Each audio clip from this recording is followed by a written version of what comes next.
नमस्कार मित्रांनो, मी हेमंत सोनवणे आणि तुम्ही पाहत आहात स्पार्क मराठी. मागच्या लेक्चरमध्ये आपण बघितलं होतं डायमेन्शन म्हणजे नेमकं काय असतं. खूप साऱ्या फिजिकल क्वांटिटीचे आपण डायमेन्शन पण कॅल्क्युलेट केले होते आणि जेईचे काही PYQ आपण सॉल्व्ह केले होते.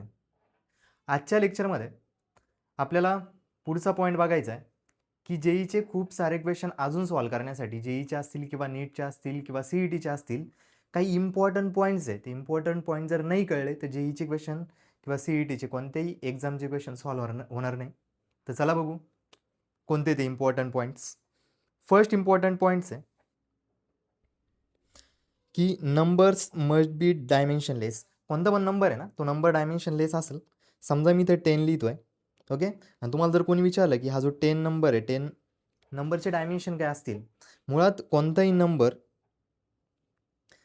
नंबर जोपर्यंत त्याच्या पुढे मीटर किलो किंवा काहीच नाही तोपर्यंत तो मिनिंगलेस आहे फिजिक्समध्ये. ओके, म्हणून जर फक्त 10 नंबर लिहिलेला असेल, 2π असेल, 6π असेल, फक्त नंबर असेल तर तो नंबर किती आहे, डायमेन्शनलेस आहे. डायमेन्शनलेस म्हणजे काय, हा हा नंबर रिप्रेझेंट करण्यासाठी किंवा या नंबरमध्ये लेंथ किती आहे, 0, काहीच नाही. मास किती असेल, 0 आहे. आणि टाईम किती आहे, टाईमची किती डायमेन्शन लागत आहे, टाईम पण नाही, काहीच नाही तो.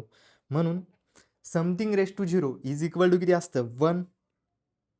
म्हणजे आपण कोणता पण नंबर आहे ते डायमेन्शनलेस आहे. डायमेन्शनलेस आपण असं पण लिहू शकतो, L/0, M/0, T/0 किंवा त्यालाच आपण काय लिहितो, 1. ठीक आहे. त्यानंतर आहे angle must be dimensionless. Angle का डायमेन्शनलेस आहे पहिले ते समजून घेऊ. अँगल इन अ रॅडियनसाठी आपण फॉर्म्युला लिहितो, थीटा इज इक्वल टू, लिहिलं होतं आपण, arc length divide by radius. Okay, जर मला डायमेन्शन ऑफ अँगल पाहिजे असेल, हा झाला अँगल. डायमेन्शन ऑफ थीटा म्हणजे अँगल आहे, तर इज इक्वल टू काय लिहायला लागेल आपल्याला, dimension of arc length. Arc कोणती पण सर्कल आहे त्या सर्कलची आर्क आहे म्हणजे पार्ट ऑफ सर्कल. ओके, आणि आपण काय मोजतोय, लेंथ तर मोजतोय. आणि लेंथचे डायमेन्शन, लेंथ म्हणजे स्वतःच फिजिकल क्वांटिटी, त्याचा सिम्बॉल आपण लिहितो L1.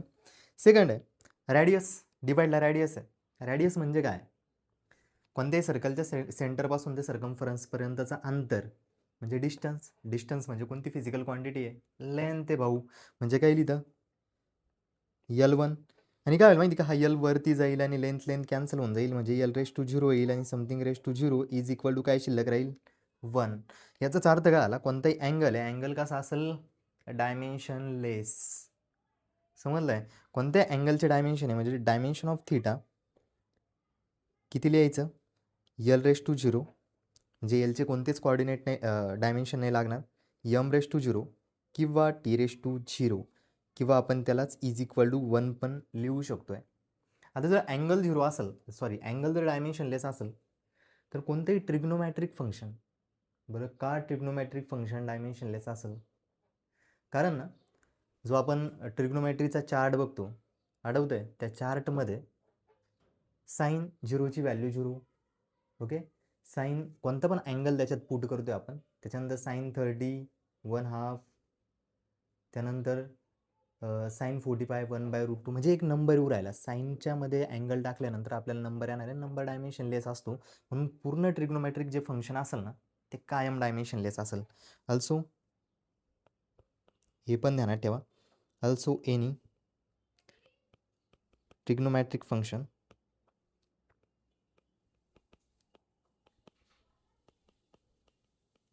Is dimensionless. ओके, हे जर समजलं असेल तर चला एक्झाम्पल सॉल्व्ह करू आपण. एक्झाम्पल दिलं आहे, if x is equal to 5 sine alpha T, fine dimension of alpha. म्हणजे काय दिलं आहे, साईन अल्फा टी दिलं आहे. बघ इथं साईन थीटा लिहितो आपण. याचा अर्थ साईनच्या पुढे जे लिहिलेलं असतं ना ब्रॅकेटमध्ये, हा असतो अँगल. आणि हा अँगल नेहमी काय असेल, डायमेन्शन लेस. कळलं आहे सर. मग आपण काय करणार, पटकन असं लिहिणार की dimension of alpha into T हा अँगल झाला आहे आणि हा अँगल काय असेल, डायमेन्शनलेस. आणि डायमेन्शनलेस लिहायचं म्हणजे काय लिहायचं, त्याचे डायमेन्शन इज इक्वल टू किती लिहायचे, बघा इथं लिहिले आपण, अँगलचे डायमेन्शन इज इक्वल टू किती लिहायचं, 1. पटकन लिहून द्यायचं, इज इक्वल टू 1. करेक्ट. आपल्याला कॅल्क्युलेट करायचे अल्फाचे डायमेन्शन. हा अल्फा इथंच राहील आणि टी आहे ना टी, हा टी इथं डिव्हाइडला जाईल, इथं मल्टिप्लायला आहे तर म्हणजे काय होईल इथं 1 डिव्हाइड बाय इथं असेल टी. करेक्ट आहे. ठीक आहे. मग अल्फाचे डायमेन्शन इज इक्वल टू हा जो टाईम आहे ना, टाईमचे डायमेन्शन, टाईम स्वतःच फंडामेंटल क्वांटिटी आहे, त्याचा सिम्बॉल आपण लिहितो टी. टाईम एकदाच आला आहे म्हणून आपण किती लिहिणार, T⁻1 लिहिणार. म्हणजे इथे येईल 1 डिवाइड बाय टाईम आहे तर T⁻1 टी वरती जाईल आणि काय होईल -1 T⁻⁻1.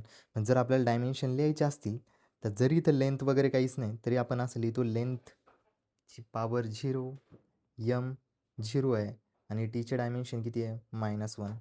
हे झालं आहे. हे छोटे छोटे एक्झाम्पल नंतर आपल्याला PYQ सॉल्व करण्यासाठी मदत करणार आहे, म्हणून मी छोटे छोटे एक्झाम्पल कन्सेप्ट बिल्ड करण्यासाठी घेतो आहे. सेकंड आहे पुढचं जे इम्पॉर्टंट पॉईंट आहे ना, खूप जास्त इम्पॉर्टंट आहे. Exponent and logarithmic function. कोणतं पण एक्सपोनंट आहे, एक्सपोनंट म्हणजे पॉवर. कोणत्या पण नंबरची जी पॉवर असेल ना, वरती पॉवर लिहिलेली, ती पॉवर कायम डायमेन्शनलेस असेल आणि त्याच्यानंतर लॉगॅरिथमिक फंक्शन पण कसं असेल डायमेन्शनलेस. बघा काय, समजा एक तुम्हाला नंबर दिला असा n is equal to n0. Okay, function आहे e⁻⁻d असं काही दिलं आहे. आता इथं बघा एक्सपोनंट कोणता आहे किंवा पॉवर कोणता आहे, हा -λ × t झाला आहे पॉवर. आणि हा पॉवर नेहमी काय असेल डायमेन्शनलेस. तर आपण इथं लिहू शकतो आहे λ × t must be dimensionless. Correct. Okay, चला याच्यावरती क्वेश्चन सॉल्व करू. ओके, इथं मी सोल्युशन पण लिहिलं. क्वेश्चनमध्ये काय दिलं आहे, n is equal to n0 आणि वरती ब्रॅकेटमध्ये दिलं आहे βx डिवाइड बाय टी. इथं दिसतं आपल्याला n is equal to n0 e⁻βx divide by T. त्याच्यामध्ये n इज इक्वल टू काय आहे, नंबर असेल, n0 काय आहे ते आपण सोडून देऊ, ते आपल्याला काही कॅल्क्युलेट नाही करायचं आहे. इथं x म्हणजे डिस्टन्स आहे आणि t म्हणजे टाईम आहे. ओके, तर आपल्याला फाइंड आउट करायचे बीटाचे डायमेन्शन किती असतील. बघा आता हा जो ईचा पॉवर आहे ना वरती, हा पॉवर नेहमी आत्ता आपण काय शिकलो, एक्सपोनंट पॉवर म्हणजे पूर्णची पूर्ण कसं असेल डायमेन्शनलेस असेल तर पॉवर लिहितो फक्त आपण. पॉवर इज इक्वल टू किती आहे, βx divide by T. Correct. Is equal to काय असेल डायमेन्शनलेस लिहायचं म्हणजे काय लिहायचं आता 1, म्हणजे इथं आपण लिहिणार 1. ओके सर, सोपं आहे. काय करा, इथं बीटाला जागेवरती ठेवा, टी डिवाइडला आहे त्याला मल्टिप्लायला न्या, एक्स मल्टिप्लायला आहे डिवाइडला ना, म्हणजेच काय होईल इथं असेल बीटा इज इक्वल टू हा टी वरती जाईल आणि इथं एक्स डिवाइडला येईल, आला एक्स. आणि जर मी बीटाचे डायमेन्शन लिहिले तर dimension of beta is equal to X म्हणजे डिस्टन्स आहे आणि डिस्टन्स कोणती फिजिकल क्वांटिटी, करेक्ट, लेंथ. म्हणजे इथं काय येईल, एकच्या जागेवरती लेंथ येईल आणि वरती टी दिला आहे. टी म्हणजे कोणती फंडामेंटल क्वांटिटी आहे, टाईम. आणि इथं लिहिणार आपण टीची पॉवर 1 आणि डिवाइड बाय इथं असेल एक्स आणि इथं एकची पॉवर किती राहील, सॉरी लेंथ आहे, लेंथ म्हणजे एलची पॉवर 1 इज इक्वल टू, याला आपण असं पण लिहू शकतो आहे L-1 आणि T⁻⁻1. ओके, तुम्हाला एक शॉर्टकट सांगतो मी, एवढं प्रत्येक वेळेस करत नाही जायचं. जर शॉर्टकट माहीत झालं तुम्ही लवकर कॅल्क्युलेट करू शकता. बा समजून घ्या व्यवस्थित. काय मला आहे ना, ही जी वरची पॉवर आहे ना, ही पॉवर डायमेन्शनलेस असली पाहिजे, बरोबर. डायमेन्शनलेस येण्यासाठी तिथं सगळ्याच्या सगळ्या फिजिकल क्वांटिटी कॅन्सल झाल्या पाहिजे, कोणतीच क्वांटिटी नको याच्यामध्ये वरती पॉवरमध्ये. म्हणून बीटाचे डायमेन्शन बीटामध्ये, ओके, वरती जर टी असेल बीटामध्ये आणि डिवाइडला एक्स असेल, वरती टी आहे डिवाइडला एक्स आहे, तर बघा एक्स आणि एक्स कॅन्सल होईल, टी आणि टी कॅन्सल होईल. म्हणून बीटाची वरती डायमेन्शनमध्ये टी असला पाहिजे आणि खाली एक्स असला पाहिजे, म्हणजे वरती टाईम असला पाहिजे, खाली लेंथ असली पाहिजे. नाही, इथं बघा वरती टाईम आहे आणि इथं डिवाइडला लेंथ आली आहे, म्हणजे काय होईल, कॅन्सल होईल. एकाच साईड ट्रिक आहे, पटकन एवढं जास्त सॉल्व नाही करायचं, पटकन बघायचं, अरे चला झालं आहे सॉल्व. त्यानंतर नेक्स्ट क्वेश्चन आहे. नेक्स्ट क्वेश्चनमध्ये आपण एल एन घेतलं. एल एन म्हणजे log to the base E असतो, लॉग टू द बेस 10 त्याला आपण लॉगॅरिथम म्हणतो. आणि लॉगचा बेस जर ई आला तर त्याला आपण लॉगरिथमचं लेक्चर तुम्ही बघू शकता. इथं फक्त लॉग घेतला आहे आणि आपण आधीच शिकलो आहे कोणतं पण लॉगरिथमिक फंक्शन हे कसं असेल डायमेन्शन लेस. आणि आपल्याला केचे डायमेन्शन कॅल्क्युलेट करायचे. T is equal to T naught, T काहीतरी असेल, आपल्याला केचे डायमेन्शन कॅल्क्युलेट करायचे. आणि आपण बघणार अरे हा तर एल एनच्या मध्ये आणि एल एनच्या मध्ये असेल ते झालं लॉगरिथमिक फंक्शन आणि हे नेहमी काय असेल डायमेन्शन लेस. म्हणजेच आपण असं लिहिणार dimension of K into T square.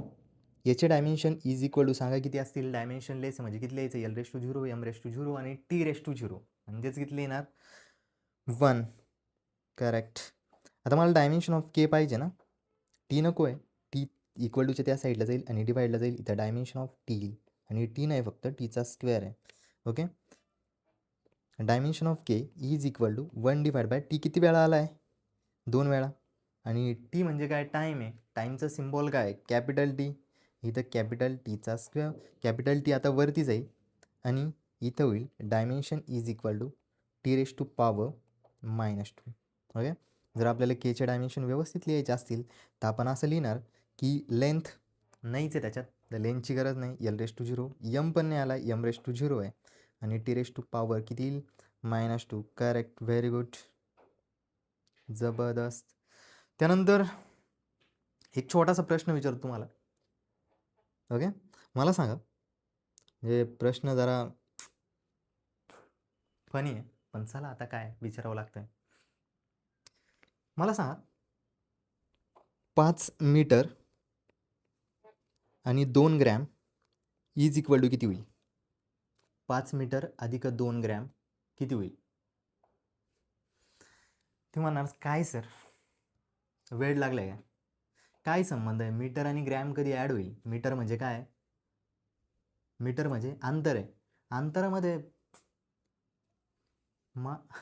मास कसं काय ॲड करता येईल. हा समजा तुम्ही जर असं विचारलं असतं आम्हाला की 5 metre plus 2 metre is equal to येतं 7 मीटर, तर आम्हाला सांगता आलं असतं. Okay. 5 metre plus 2 metre is equal to 7 metre येईल. किंवा तुम्ही जर असं विचारलं असतं की 5 ग्रॅम प्लस 2 ग्रॅम, तर आम्ही सांगितलं असतं 7 ग्रॅम. ओके. आणि तीच पुढची कन्सेप्ट आहे. एवढं सोपं आहे.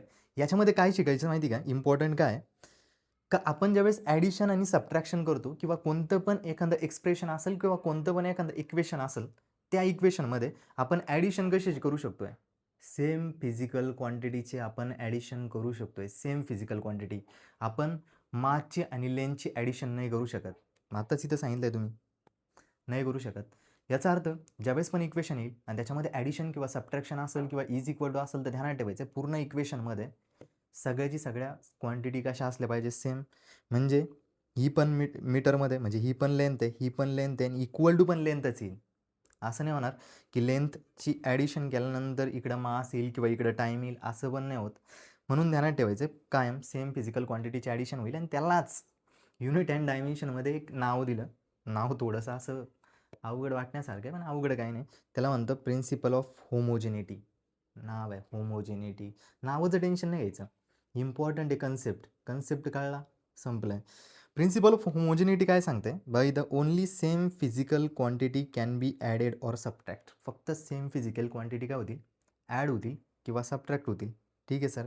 वरती काय दिलं आहे, this principle state that dimensions of all terms in a physical expression.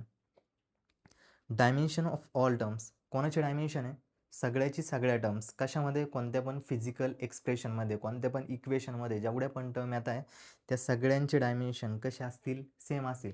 काय डायमेन्शन सेम येईल. पहिली गोष्ट तर आपण सगळे ठरवलं आहे की सगळ्या फिजिकल क्वांटिटी इथं सेम असल्या पाहिजे. इथं पण मीटर आहे, इथं पण मीटर आहे, इथं पण मीटर आहे. जेवढे पण टर्म येऊ राहिल्या इक्वेशनमध्ये सगळ्यांचे डायमेन्शन काय असले पाहिजे. जर लेंथच आहे तर सगळ्यांचे डायमेन्शन सेम असले पाहिजे. एवढंच फक्त ध्यानात ठेवायचं आहे. चला मी तुम्हाला सांगतो काय. समजा कोणतं पण इक्वेशन तुम्हाला दिलं आहे, कसं इक्वेशन असेल बघा. समजा असं काहीतरी इक्वेशन आहे, A is equal to B plus C आणि मायनर डी. ओके. असं काही पण इक्वेशन आहे. त्यावेळेस ध्यानात ठेवा की ए बी सी आणि डी सगळ्या सेम फिजिकल क्वांटिटी असल्या पाहिजे, सेम फिजिकल क्वांटिटी. ओके, जर सेम फिजिकल क्वांटिटी असतील तर त्यांचे डायमेन्शन पण काय येतील, सेम. म्हणून जर कोणतं पण एक्सप्रेशन दिलेलं असेल त्याच्यामध्ये लिहायचं dimension of A should be equal to dimension of B should be equal to dimension of C आणि इक्वल टू काय असेल, डायमेन्शन ऑफ डी. म्हणजेच सगळ्यांचे डायमेन्शन कोणते ॲडिशन किंवा सबट्रॅक्शनमध्ये सगळ्यांचे डायमेन्शन इक्वल असतील, सेम असतील. ठीक आहे, एवढं कळलं आहे. चला एक्झाम्पल सॉल्व करू. आता एक्झाम्पल्स सॉल्व केल्यानंतर अजून कन्सेप्ट बिल्ड होईल, अजून वाढेल की यार हे तर एकदम सोपं आहे. क्वेश्चन नंबर फर्स्ट आहे, example time question number first. Fine दिलं आहे dimension of A and B. Okay, आणि आपल्याला एक एक्सप्रेशन दिलं आहे. हा काय एक्सप्रेशन, एक्सप्रेशनमध्ये सांगितलं आहे if X is equal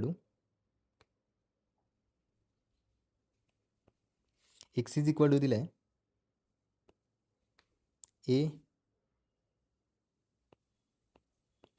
A T plus बी दिलं आहे.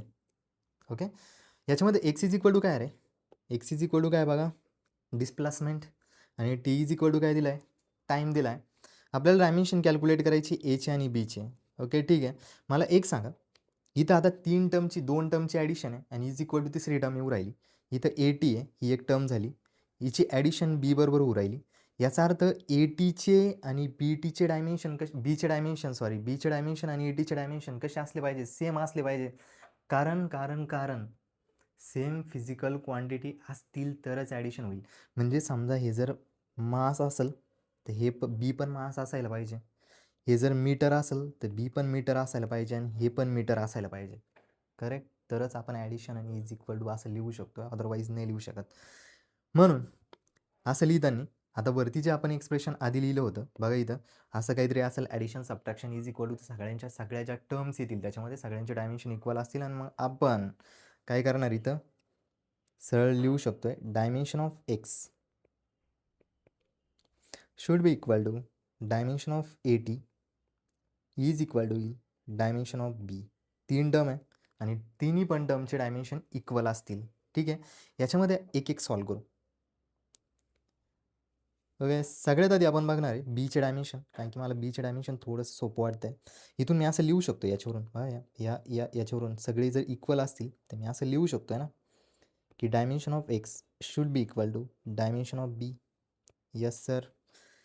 एक्स म्हणजे काय बाहेर, एक्स म्हणजे डिस्प्लेसमेंट दिलं आहे. डिस्प्लेसमेंट म्हणजे काय असतं, shortest length between initial point आणि final point.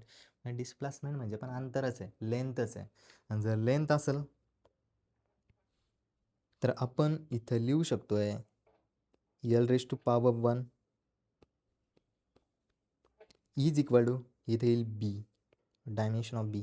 Okay, dimension of B तर मी पटकन कॅल्क्युलेट केलं आहे, काहीच प्रॉब्लेम नाही. बीचे डायमेन्शन आलं आहे यल रेस टू 1 आहे. ओके, म्हणजे डिस्टन्सच आहे, कारण की सोपं आहे ना, इथं जर डिस्टन्स असेल तर इथं पण डिस्टन्सच असायला पाहिजे. आता याचे डायमेन्शन लिहायचे, इथून मी असं लिहू शकतो आहे सेकंडसाठी dimension of X equal to असायला पाहिजे ए टीच्या. बघा इथून घेतलं आहे, हे दोन्ही पण इक्वल आहे. ओके, हे जर दोन्ही इक्वल असतील तर इथून मी असं लिहितो एचे डायमेन्शन टी डिवाईडला जाईल, म्हणजे डायमेन्शन ऑफ एक्स येईल divide by dimension of time. Correct, आणि dimension of A is equal to dimension of X म्हणजे काय, डिस्प्लेसमेंट, आणि डिस्प्लेसमेंटचे डायमेन्शन किती आहे, L raise to 1 divide by काय दिलं आहे, टाईम, आणि टाईमचे डायमेन्शन काय, capital T raise to 1. Capital T वरती जाईल आणि काय होईल मायनस, म्हणजे dimension of A is equal to L raise to 1 T raise to power -1. Correct, हे झाले डायमेन्शन एसाठी, ते होते डायमेन्शन बीसाठी. दोन्ही पण डायमेन्शन आपण कॅल्क्युलेट केलेलं आहे. ओके, चला नेक्स्ट क्वेश्चन आहे. क्वेश्चन अवघड नाही, वाचल्यानंतर तुम्हाला कळेल यार साईन दिलं आहे, लॉग दिलं आहे, पण आपण सगळं शिकलो ऑलरेडी, साईन वगैरे काय काय काय सगळं. इथं आपल्याला फाइंड आउट करायचं आहे. बघा प्रॉब्लेम दिला आहे, F is equal to A divide by T square, त्यानंतर sine of B T divide by X, log of C T square divide by X. आणि बऱ्याच जणांना वाटतं यार किती अवघड प्रश्न आहे. सोपं आहे रे, फक्त व्यवस्थित समजून घ्या. एफ म्हणजे दिला आहे फोर्स, टी म्हणजे टाईम दिला आहे, एक्स म्हणजे काय दिलं आहे आपल्याला, डिस्टन्स किंवा पोझिशन दिलेली असेल, आणि टी म्हणजे टाईम दिला आहे. ओके, आणि ए बी सी कॉन्स्टंट दिले ज्याचे की आपल्याला डायमेन्शन कॅल्क्युलेट करायची. मग इथं महत्त्वाचं काय माहिती आहे का, मला सांगा ट्रिग्नोमॅट्रिक फंक्शन आधीच आपण बघितलं होतं. ट्रिग्नोमॅट्रिक फंक्शन कसं आहे, डायमेन्शनलेस, त्याला डायमेन्शन नाही आहे. दुसरी गोष्ट लॉगॅरिथमिक फंक्शन पण कसं असेल, डायमेन्शनलेस, त्याला पण डायमेन्शन नाही. म्हणून मी असं लिहू शकतो का, मला एक सांगा. सोल्युशन आणि इथून पुढे जे क्वेश्चन आहे, क्वेश्चनला थोडा वेळ व्हिडिओ पॉज करत जा, थोडंसं ट्राय करा, सॉल्व करण्याचा ट्राय करा. आपल्याला कुठपर्यंत जाता येईल, चुकलं तर चुकू द्या. जोपर्यंत चुकत नाही तोपर्यंत बरोबर पण येणार नाही. ठीक आहे. तर सोल्युशनमध्ये मी असं लिहू शकतो आहे का, dimension of F is equal to dimension of A divide by dimension of टीचा स्क्वेअर इंटू डायमेन्शन ऑफ पूर्ण ही जी टर्म आहे, या पूर्ण ह्या टर्मचे डायमेन्शन, आणि ह्या टर्मचे डायमेन्शन किती येतील, 1. का 1 येतील, मी ह्या टर्मचे डायमेन्शन किती लिहिले, 1 लिहिले. का 1 लिहिले, कारण की ट्रिग्नोमेट्रिक फंक्शन पण डायमेन्शनलेस आणि लॉगॅरिथमिक फंक्शन पण डायमेन्शनलेस आहे, म्हणून दोन्हीचे पण dimension is equal to 1. Dimensionless म्हणजे 1 आहे, ध्यानात ठेवा. आता मला कॅल्क्युलेट करायची एचे डायमेन्शन, हा जो टी आहे ना, इथं डिवाइडला याला या साईडला पाठवू, मल्टिप्लायला जाईल, आणि dimension of A is equal to येईल एफचे डायमेन्शन इंटू टी स्क्वेअरचे डायमेन्शन, टी स्क्वेअर मल्टिप्लाय झाला आहे, म्हणजेच एचे डायमेन्शन इज इक्वल टू इथे येईल एफचे डायमेन्शन. 4चे डायमेन्शन आपण कॅल्क्युलेट केले होते. 4चे डायमेन्शन किती आले होते, पार्ट झाले, मी तुम्हाला सांगितलं होतं पार्ट करायला. L1 M1 T⁻² -2, आणि त्यानंतर टी दिला आहे टाईमचे डायमेन्शन किती आहे, T⁻². ओके, कारण की टाईम 2 वेळा आला आहे ना बघा, इथं टाईम 2 वेळा आहे, म्हणून टीची पॉवर 2 येईल. काय करायचं आता, dimension of A is equal to, okay बघा काय होईल, L1 तसंच येईल. ओके सर, L1 तसंच आहे, हा झाला L1. M1 पण तसंच राहील. पण इथं काय होईल माहिती का बा, इथं पण टी आहे, इथं पण टी आहे, म्हणजे पॉवरची होईल ॲडिशन, आणि ॲडिशन केल्यानंतर इथं -2 आहे आणि इथं +2 आहे, +2 -2 0 होऊन जाईल, आणि इथं T⁻0 होईल. करेक्ट, हे झाले एचे डायमेन्शन. अरे तर सोपं होतं. ओके ठीक आहे. आता आपल्याला कॅल्क्युलेट करायचे बीचे डायमेन्शन.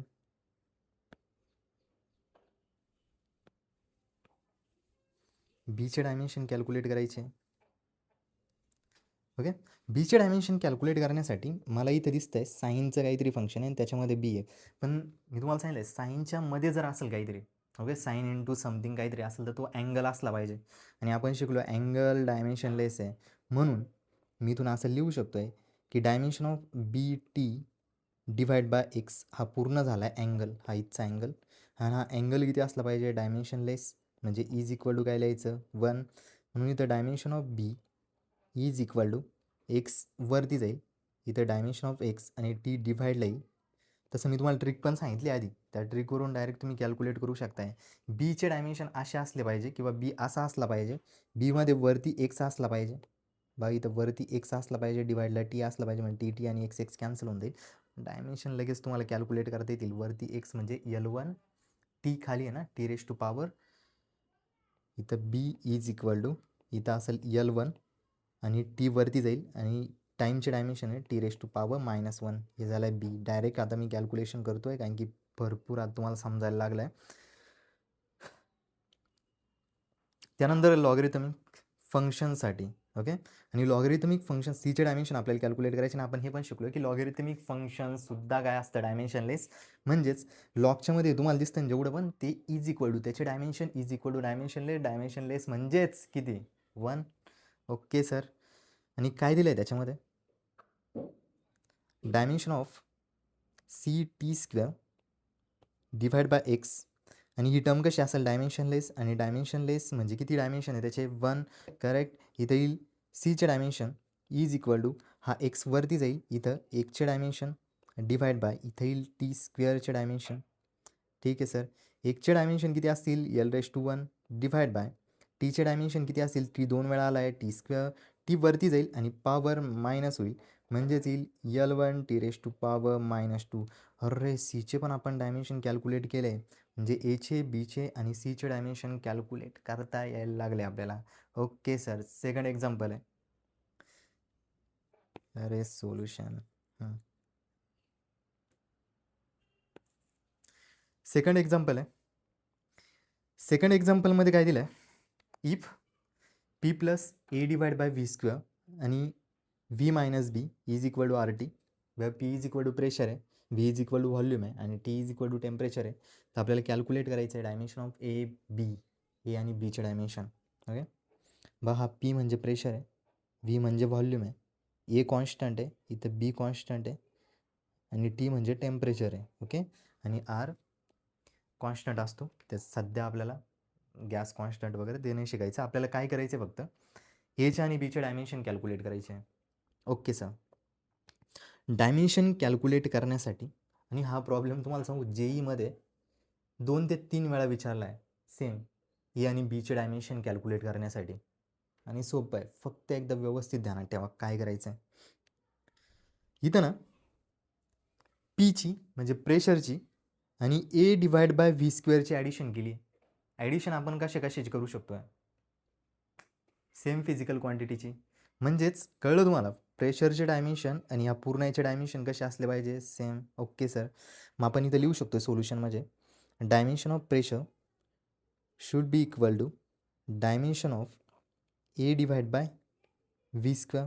ओके, बाकी इक्वेशन काय करायचं आपल्याला, एवढंच लागत होतं, लिहिलं आहे.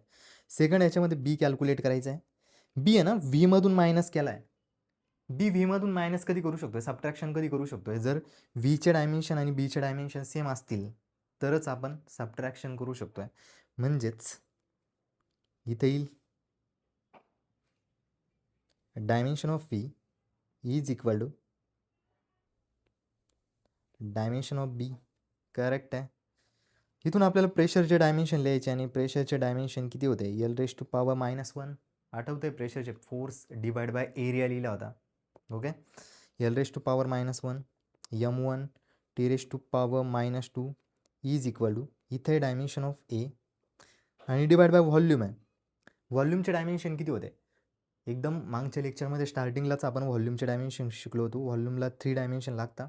ओके, लेनचे कोणते, हाईट, लेंथ, ब्रीथ आणि हाईट. इथं रेज टू किती आहे, 2.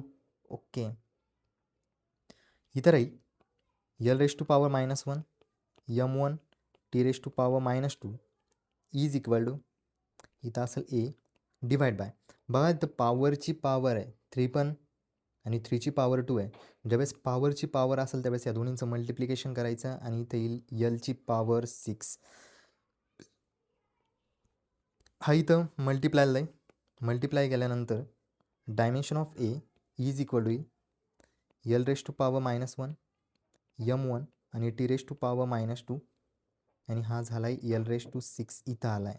ठीक आहे, इथं पण L आहे, इथं पण L आहे. L6मधून 1 मायनस होईल आणि काय येईल इथं 5. म्हणजेच एचे dimension is equal to L⁻5 M⁻1 आणि T⁻⁻ असेल -2. हे झालं आहे एचे डायमेन्शन. सेम आहे बीचे डायमेन्शन, आपण लिहिलं बीचे डायमेन्शन आणि व्हॉल्यूमचे डायमेन्शन कसे आहे, सेम आहे. जर दोन्हीचे डायमेन्शन सेम असतील तर बीचे डायमेन्शन इज इक्वल टू काय लिहिता येईल, व्हॉल्यूम, आणि व्हॉल्यूमचे डायमेन्शन किती आहे, L⁻3. हे झालं आहे बीचे डायमेन्शन. हा पण प्रॉब्लेम सॉल्व झाला आहे. त्यानंतर 2026ला एक क्वेश्चन विचारला होता. ओके, आणि हा क्वेश्चन आपण सॉल्व करणार आणि तुम्हाला समजेल की आता सोपं झालं आहे एकदम. क्वेश्चनमध्ये काय सांगितलं आहे, consider Bernoulli's equation. Okay, tension ना घेऊ, बर्नॉलीज इक्वेशन काय नाही, तुमच्या पुढं इक्वेशन दिसतंय, त्या इक्वेशनमधून आपल्याला कॅल्क्युलेट करायचं आहे. याच्यामध्ये P प्लस A/BT आणि हा रो आहे, हा G म्हणजे ॲक्सेलरेशन ड्यू टू ग्रॅव्हिटी, हा डेन्सिटी असतं. H आणि B आणि T असेल.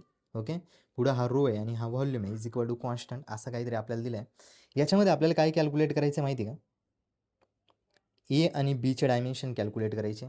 ओके, मग आपण काय करणार, फक्त ह्या टर्म लिहिणार. इथं पीची मला दिसतं, इथं पीची आणि A/BTची ॲडिशन झाली. ॲडिशन कधी होऊ शकते सांगा मला, ॲडिशन कधी होऊ शकते, जर पीचे डायमेन्शन आणि ए डिवाइड बाय बी टीचे डायमेन्शन कसे असतील, सेम असतील तेव्हाच ॲडिशन होऊ शकते, अदरवाईज ॲडिशन नाही होऊ शकत. त्यानंतर सेकंड आहे, इथून तर आपल्याला ए आणि बी आहे, दोन व्हॅरिएबल आहे. डायमेन्शन कॅल्क्युलेट करण्यासाठी एक माहीत असायला पाहिजे. बघा इथं दिसतं मला एच प्लस बी टी. ओके, इथून एच प्लस बी टी कधी लिहू शकतो आहे, जर एच म्हणजे हाईट आहे आणि बी टी दोन्हीचे डायमेन्शन इक्वल असतील, म्हणून मी असं लिहू शकतो इथं dimension of B T okay should be equal to dimension of height. Correct आहे. इथून आपण काय करू, बीचे डायमेन्शन पहिले कॅल्क्युलेट करून घेऊ. बीचे dimension of B is equal to, इथं हाईट आहे. मला सांगा हाईट म्हणजे कोणती फंडामेंटल क्वांटिटी आहे. अरे हाईट म्हणजे 7 फंडामेंटल क्वांटिटीजपैकी काय येतं, लेंथ. म्हणजे इथे येईल लेंथची पॉवर 1 डिवाइड बाय, इथं असेल ब्रीथ लेंथ, आणि त्यानंतर डिवाइडला काय जाईल, टाईम जाईल, आणि इथं येईल T raise to power 1, T raise to वरती जाईल, आणि बीचे डायमेन्शन इज इक्वल टू येईल एल रेस टू पॉवर 1 आणि T raise to power -1. Correct आहे. आता इथून मला एचे डायमेन्शन पाहिजे. एचे डायमेन्शन कॅल्क्युलेट करण्यासाठी याला थोडंसं आपण सिम्प्लिफाय करू. सिम्प्लिफाय करताना हा जो बी टी आहे याला मल्टिप्लायला पाठवून देऊ तिकडं, कारण की मला ए पाहिजे. मग इथं काय येईल, प्रेशरचे डायमेन्शन इंडू बीचे डायमेन्शन इंडू टीचे डायमेन्शन. ओके, काहीच प्रॉब्लेम नाही. तर एचे डायमेन्शन इज इक्वल टू पीचे डायमेन्शन आत्ता पण आपण लिहिले होते. प्रेशरचे डायमेन्शन इज इक्वल टू किती असतं, एल रेस टू 1, त्यानंतर L raise to -1, M1 T raise to power -2. त्याच्यानंतर बीचे डायमेन्शन आहे, बीचे डायमेन्शन भाग किती, L1 आणि टी रेस टू पॉवर -1. त्यानंतर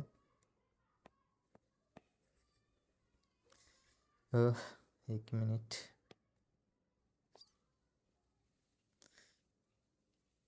इथून ठीक आहे आपण इथं खाली लिहू. एचे डायमेन्शन इज इक्वल टू होतं dimension of A is equal to पीचे डायमेन्शन, आणि पीचे डायमेन्शन इज इक्वल टू किती लिहिले आपण, L raise to 1 L raise to -1, M raise to 1 आणि T raise to power -2. Okay, बीचे डायमेन्शन किती आले होते, बी बी बी इथं वरती कॅल्क्युलेट केले आपण, L raise to 1 T raise to power -1, आणि टीचे डायमेन्शन आहे T raise to power 1. Okay, इथून बघा काय काय कॅन्सल होईल. T raise to base same आहे, पॉवर इथं 1 आहे, इथं -1 आहे, म्हणजे ॲडिशन झाल्यानंतर 1 -1 इज इक्वल टू कॅन्सल होऊन जाईल. इथं एल रेस टू -1 आहे, इथं एल रेस टू +1 कॅन्सल झाला आहे. इथून आपल्याकडे डायमेन्शन येतील, dimension of A is equal to L raise to किती राहिले 0, एम रेस टू 1 आहे, आणि टी रेस टू किती राहील -2. दिसतं आहे एचे आणि बीचे डायमेन्शन इथं रिस्पेक्टिव्हली दिलं आहे. कुठे दिसते तुम्हाला, L raise to 0, M raise to 1, T raise to -2. मला इथं दिसतं आहे, हे तर क्लिअर झालं आहे. त्यानंतर ओके हां इथं पण आहे. पण आता बीचे डायमेन्शन आपण बघू जिथं करेक्ट होईल. एम रेस टू 0 पाहिजे आहे, इथं पण आहे एम रेस टू 0, इथं पण एम रेस टू 0 आहे. त्याच्यानंतर एल रेस टू 1 पाहिजे. ओके, इथं एल रेस टू 1 आहे, इथं एल रेस टू 1 आहे, पण टी रेस टू पॉवर -1 पाहिजे, आणि इथं टी रेस टू पॉवर किती आहे, -1 आहे. म्हणजे ऑप्शन बी कसा असेल, करेक्ट असेल. हा झाला आहे 2026चा क्वेश्चन. ठीक आहे. त्यानंतर आहे 2025ला पण असाच एक क्वेश्चन विचारला होता, आणि क्वेश्चन तर 26पेक्षा सोपा होता. बघा काय इथं दिलं, एक्स म्हणजे काय, पोझिशन आहे. पोझिशन म्हणजे लेंथ असेल, साधं आहे. Okay, is equal to A sine T plus B cos square T plus C T square plus D. आणि जेवढं मोठं इक्वेशन तेवढं आपण घाबरतो यार, कसं सॉल्व करायचं, पण ते तेवढं सोपं असतं कधी कधी. बघा आता इथं काय आलं आहे, खूप साऱ्या फिजिकल क्वांटिटीची ॲडिशन आहे. ॲडिशन म्हणजे काय, इथं एक्स ओके कशाची, याची ॲडिशन, याची ॲडिशन, याची ॲडिशन, याची ॲडिशन, सगळ्यांची ॲडिशन आहे. जर ॲडिशन असेल तर एक गोष्ट तर नक्की आहे की सगळ्यांचे डायमेन्शन कसे असले पाहिजे, सेम. आपण असं लिहू शकतो आहे सोल्युशन. इथं एकचे डायमेन्शन इज इक्वल टू असायला पाहिजे डायमेन्शन ऑफ पूर्ण quantity A sine T. Okay sir, is equal to असायला पाहिजे dimension of B cos square T, आणि सेम डायमेन्शन असायला पाहिजे सी टी स्क्वेअर, आणि तसेच सेम डायमेन्शन असायला पाहिजे डीचे. ओके, खूप साऱ्या फिजिकल क्वांटिटीचे इथून तर मला डायरेक्ट डायमेन्शन कळलं आहे. याच्यामध्ये एक्स पोझिशन आहे, म्हणजे पोझिशनचे डायमेन्शन काय असतील, किंवा पोझिशन म्हणजे कोणती फंडामेंटल क्वांटिटी आहे, लेंथ, इथून जे मला पटकन कॅल्क्युलेट करता येतं ते करतो. पोझिशनचे डायमेन्शन आणि डीचे डायमेन्शन सेम आहे. ओके, मग इथे लिहिणार मी डीचे डायमेन्शन इज इक्वल टू पोझिशनचे डायमेन्शन आहे आणि पोझिशनचे डायमेन्शन म्हणजे किती आहे L⁻⁻1. इथून तर मला डीचे डायमेन्शन आले. त्यानंतर सेकंड आहे CT², डायमेन्शन ऑफ CT² चे डायमेन्शन आणि पोझिशनचे डायमेन्शन एक्स सेम असतील. बघा इथं सगळं तर इक्वलच आहे ना, इथून तिथून हे सगळं इक्वलच आहे. मग इथून सीचे डायमेन्शन जर मला लिहायचे असतील तर सीचे डायमेन्शन बरोबर इथे येईल एक्सचे डायमेन्शन डिवाइड बाय कशाचे डायमेन्शन येतील T² dimension. Okay, dimension of T². पोझिशनचे डायमेन्शन किती आहे लेंथ आहे L⁻1 डिवाइड बाय टाईमचे डायमेन्शन किती आहे अरे T⁻, 2 वेळा टाईम आला आहे. टीची पॉवर किती होईल 2, टीची पॉवर वरती जाईल आणि सीचे डायमेन्शन येतील L⁻1 T⁻². करेक्ट आहे सर. आता सेकंड आहे, पहा काय गंमत. इथं साइन टीचे डायमेन्शन काय येतील ट्रिग्नोमेट्रिक फंक्शन काय डायमेन्शनलेस आहे ना, जे फंक्शन डायमेन्शनलेस आहे म्हणजे ज्याला डायमेन्शनच नाही त्याचे डायमेन्शन आपण किती लिहितो 1. म्हणून इथून मी असं पण डायरेक्ट लिहू शकतो आहे ही पूर्ण फंक्शन जर डायमेन्शनलेस असेल, याचा अर्थ एचे डायमेन्शन आणि एकचे डायमेन्शन सेम असतील. ओके, म्हणजे एचे डायमेन्शन आणि एकचे डायमेन्शन एक्स म्हणजे तर पोझिशन आहे म्हणजे L⁻1. हां, इथं पण सेम आहे बा. बीचे डायमेन्शन कॅल्क्युलेट करताना इथं आलं आहे cos²t म्हणजे ट्रिग्नोमॅट्रिक फंक्शन. cos² राहू द्या, sin² राहू द्या, sin³ राहू द्या, साईन राहू द्या, काही पण राहू द्या, पूर्ण ट्रिग्नोमॅट्रिक फंक्शन आहे ते डायमेन्शनलेस असेल. आणि इथं फक्त काय येईल बी राहील, बीचे डायमेन्शन आणि पुन्हा एकचे डायमेन्शन सेम येतील म्हणून बीचे डायमेन्शन इज इक्वल टू असेल L1. ओके, पण विचारलं काय आपल्याला विचारलं आहे अरे dimension of ABC divide by डीचे डायमेन्शन विचारलं आहे. करता येईल यार, सोपं आहे. इथं आपल्याला पाहिजे चे डायमेन्शन इंटू बीचे डायमेन्शन इंटू सीचे डायमेन्शन डिवाइड बाय कशाचे डीचे डायमेन्शन. ओके, लिहा एचे डायमेन्शन इज इक्वल टू किती आहे L⁻1. ठीक आहे, बीचे डायमेन्शन किती आहे L⁻1, सीचे डायमेन्शन किती आहे L⁻1 आणि T⁻²- डिवाइड बाय डीचे डायमेन्शन किती आलं आहे डीचे इथं वरती आपण कॅल्क्युलेट केलं आहे L⁻1 टाकून द्या ना. मग इथं L⁻1 इथून L⁻1 L⁻1 कॅन्सल होऊन जाईल आणि इथं काय शिल्लक राहील L 2 वेळा आहे बाई इथं L1 म्हणजे L2 होईल, ते येईल L2 आणि येईल T⁻².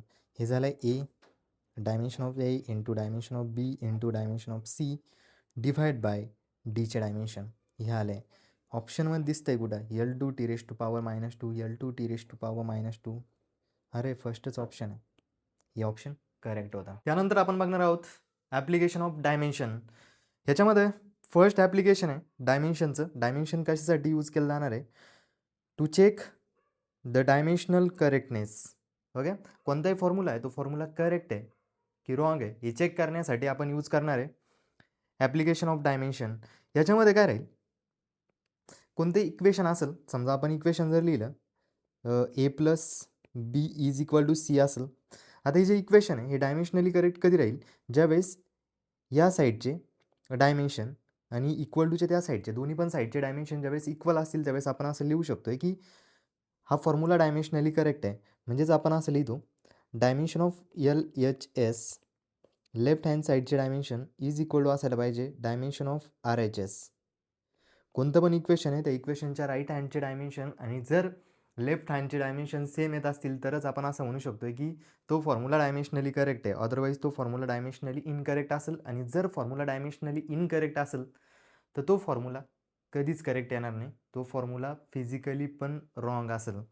याच्यामध्ये काही क्वेश्चन आपल्याला सॉल्व करायचे. एक्झाम्पल नंबर फर्स्ट आहे, काय दिलं बघा एक्झाम्पल नंबर फर्स्टमध्ये check whether the following equation is dimensionally correct or not. एक इक्वेशन दिलं आहे ते आपल्याला चेक करायचं आहे डायमेन्शनली करेक्ट आहे किंवा नाही. त्याच्यामध्ये काय इक्वेशन दिलं आहे A is equal to V² divide by R. याच्यामध्ये A is equal to acceleration दिलं आहे, V is equal to speed दिला आहे आणि R is equal to radius आहे. आपल्याला हा फॉर्म्युला आहे हा करेक्ट आहे की रॉंग आहे चेक करायचं आहे. आणि मी तुम्हाला ते सांगितलं होतं जेई किंवा नीटमध्ये बरेचसे असे आहे की आपण ऑप्शन इलिमिनेट करू शकतो चेक करून की हा फॉर्म्युला डायमेन्शनली करेक्ट आहे की नाही आहे. बऱ्याच वेळा ऑप्शन इलिमिनेट होऊन जातं कारण की तो फॉर्म्युला डायमेन्शनली करेक्टच नसतो. इथं पण आपण चेक करणार आहे. सगळ्यात आधी काय लिहायचं, लेफ्ट हँड साईडचे डायमेन्शन लिहायचे. लेफ्ट हँड साईडला मला ॲसोलेशन दिसतंय आणि ॲसोलेशनचे डायमेन्शन आपल्याला माहीत आहे. ॲसोलेशनचे डायमेन्शन आहे L1 T⁻² -2 is equal to left hand साईडचे राईट हँड साईडचे डायमेन्शन. राईट हँड साईडला काय व्हॅलॉसिटी आहे. व्हॅलॉसिटीचे डायमेन्शन लिहिणार आपण किंवा स्पीडचे डायमेन्शन L1 T⁻⁻1 आणि वरती त्याचा स्क्वेअर आहे म्हणून इथं आपण स्क्वेअर करतोय. एन डिवाइडला रॅडियस आहे. रॅडियस म्हणजे कोणती फिजिकल क्वांटिटी आहे, लेंथ. म्हणजेच काय लिहितं, लेंथचे डायमेन्शन L1 झालं. इथून इथं असेल L1 T⁻⁻2 is equal to वरती काय करायचं आपल्याला, इथं स्क्वेअर याचा म्हणजे पॉवरची पण पॉवर असेल. ओके, तर काय करायचं, ह्या 1चं आणि ह्या 2चं मल्टिप्लिकेशन होईल आणि मल्टिप्लिकेशन झाल्यानंतर इथं येईल L2. सेम -1चं आणि 2चं मल्टिप्लिकेशन होईल, इथं येईल -2. ओके, इथं बघा लेफ्ट हँड साईडचे आणि राईट हँड साईडचे दोन्ही पण डायमेन्शन इक्वल आले. हे दोन्ही पण डायमेन्शन इक्वल आहे. याचा अर्थ हा जो फॉर्म्युला आहे हा फॉर्म्युला डायमेन्शनली करेक्ट असेल. इथं dimension of LHS left hand साईडचे डायमेन्शन इज इक्वल टू आले राईट हँड साईडचे डायमेन्शन. म्हणजेच कोणता फॉर्म्युला बघितला आपण, A/A is equal to V² divide by R is dimensionally correct आहे.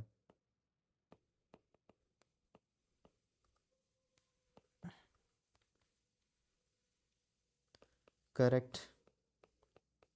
ओके, झालं आहे, एकदम सिम्पल आहे. त्यानंतर नेक्स्ट क्वेश्चन आहे. नेक्स्ट क्वेश्चनमध्ये दिलं आपल्याला kinetic energy is equal to mv² दिलं आहे फक्त, आणि आपल्याला हा फॉर्म्युला चेक करायचा आहे की हा फॉर्म्युला डायमेन्शनली करेक्ट आहे किंवा नाही आहे.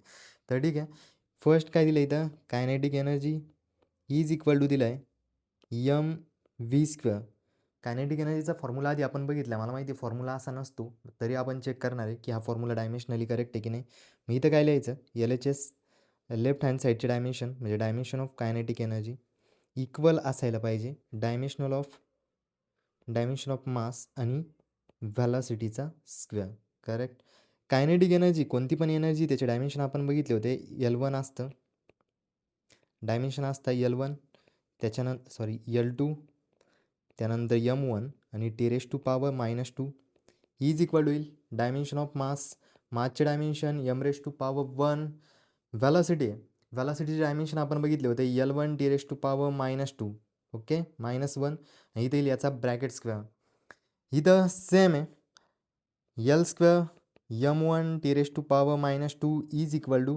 आता इथं आपण काय करणार आहे, चेक करणार आहे डायमेन्शन. सुरुवातीला इथं M1 तसाच आहे, त्यानंतर इथं स्क्वेअर करायचं आहे. स्क्वेअर केल्यानंतर इथं Lचा पण स्क्वेअर होईल आणि T⁻⁻2 होईल. ठीक आहे, जसं आधी आपण केलं होतं. व्यवस्थित अरेंज करा. इथं L2, त्यानंतर M1 T⁻⁻2 सेम राहील इज इक्वल टू. इथं L2 इथं लिहितो आधी, त्यानंतर M1 आणि T⁻⁻2. इथं बघा लेफ्ट हँड साईडचे dimension LHS should be same आलं आहे इक्वल टू RHS. दोन्ही इक्वल आले डायमेन्शन लेफ्ट हँड साईडचे आणि राईट हँड साईडचे. याचा अर्थ काय आला माहिती का, हा जो फॉर्म्युला आहे kinetic energy is equal to mv², हा फॉर्म्युला कसा आहे, हीच डायमेन्शनली करेक्ट आहे. Okay sir, dimensionally correct. पण तुम्हाला माहिती आहे हा फॉर्म्युला असा नसतो. कायनेटिक एनर्जीचा फॉर्म्युला असतो kinetic energy is equal to 1/2 mv². Okay, आणि इथं म्हणजे काय आलं, जर कोणताही फॉर्म्युला डायमेन्शनली करेक्ट आला तर तो फिजिकली करेक्ट असेलच 100%, असं काही नाही.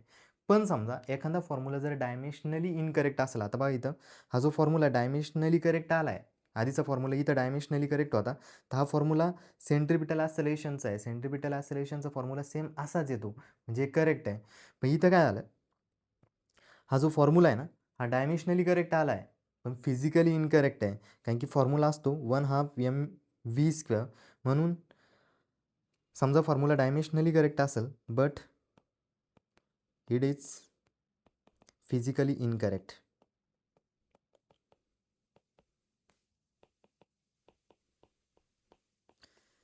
फॉर्म्युला करेक्ट नाही म्हणून काही गोष्टी इथं ध्यानात ठेवायच्या. काय, डायमेन्शनली करेक्ट इक्वेशन, कोणतं पण डायमेन्शनली करेक्ट इक्वेशन असेल ते मे और may not be physically correct असेल, मे बी असू शकते, जसं आपलं पहिलं एक्झाम्पल होतं, पण कधी कधी नसू पण शकतं, जे की आपलं सेकंड एक्झाम्पल होतं. फिजिकली डायमेन्शनली करेक्ट असेल पण फिजिकली इनकरेक्ट असेल, बट काय डायमेन्शनली इनकरेक्ट, समजा एखादा एक्झाम्पल आहे की जे डायमेन्शनलीच इनकरेक्ट आहे, ओके, लेफ्ट हँड साईडचे आणि राईट हँड साईडचे डायमेन्शन इक्वल नाही आले, तर ते 100% फिजिकली सुद्धा इनकरेक्ट असेल, तसं इक्वेशन पॉसिबलच नसेल. ठीक आहे. त्यानंतर सेकंड ॲप्लिकेशन आहे, आपण ॲप्लिकेशन बघतोय आणि याच्यामध्ये to find relation between given physical quantities, आपल्याला फाइंड आउट करायचं, म्हणजे आता आपण फॉर्म्युला जनरेट करणार आहे, ओके, आणि गिवन आपल्याला ज्या फिजिकल क्वांटिटीज आहे त्यांच्यामधचं रिलेशन फाइंड आउट करायचं आहे. बघा कसं करायचं, डायरेक्ट आपण एक्झाम्पल सॉल्व करतोय आणि मला वाटतं या सेम टाईपचं एक्झाम्पल थोडासा बदल असेल, हे JEE 2022-23ला कधीतरी सेम एक्झाम्पल विचारलं गेलं होतं. याच्यामध्ये आपल्याला दिलं आहे force depends on mass of object, velocity of object आणि रॅडियस. त्यांनी काय सांगितलं आहे, आपला जो फोर्स आहे ना, हा फोर्स डिपेंड करतो, कशावरती डिपेंड करतो, एक तर मासवरती आहे, ओके, दिलं इथं बघा व्यवस्थित, force depends on a mass, मासवरती डिपेंड आहे. पण त्यांनी काय सांगितलं माहिती आहे का, फक्त मासवरती डिपेंड सांगितलं. पण मासची किती पॉवर आहे ते आपल्याला माहिती आहे का, मासचा स्क्वेअर आहे, मासचा क्यूब आहे, किंवा 1/m आहे, ते तर मासवरती डिपेंड झालं ना, ओके. मग आपण काय करणार, जर पॉवर माहीतच नसेल आपल्याला, तर आपण पॉवर काय घेऊन टाकणार, ए, ओके, काही प्रॉब्लेम नाही. इथं पण मासवरतीच डिपेंड आहे, m⁻⁴ आहे आणि ए 1 असू शकतो, 2 असू शकतो, काही पण असू शकतो आहे. त्याच्यानंतर सेकंड आहे, त्यांनी सांगितलं हा जो फोर्स आहे ना, हा फोर्स बघा इथं कशावरती डिपेंड आहे, अजून व्हॅलॉसिटी पण वरती पण डिपेंड आहे, म्हणून आपण लिहिणार फोर्स प्रोपोर्शनल असेल कशावरती, व्हॅलॉसिटी. मग इथं पण व्हॅलॉसिटीची पॉवर नाही दिली आपल्याला, स्क्वेअर आहे, क्यूब आहे, की रूट आहे, काय आहे नेमकं, मग आपण काय करणार, याची पॉवर आहे ना बी घेऊन टाकणार.